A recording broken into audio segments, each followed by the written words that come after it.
Hivi kaka, kwa mfano tungezaliwa India, wewe mali yako ingekuwa shilingi ngapi? Ng'ombe 20, bila ng'ombe 20 siolewi.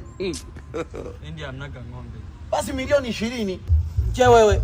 Mimi siji bilioni 1 wataitolea wapi? Bilioni 1? Hiyo ni ya wachache wewe. Jidanganye, bilioni 1.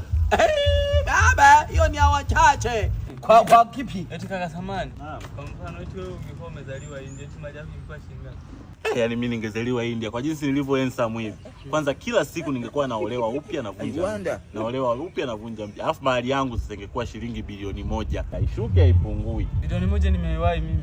Bilioni 1 ni ya kwangu. Eti mimi sijaisema bilioni 1. Sasa hivi nyewe mnafikiria bilioni 1 ni kama shilingi 2000 eti? Milioni ya wachache. Ndio bilioni 1. Sasa mbona unachukua mali yangu jamaa? Eti cameraman, mimi si niliwahi bilioni 1. Mniache mimi niko busy huko. Wewe mwacha matamaa mwanangu, mimi nigei bilioni 1 yangu. Bilioni 1 mimi umenipa saa ngapi?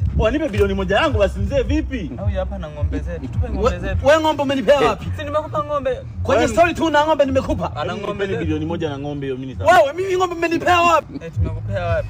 Mimi mwenyewe sijui. Toka.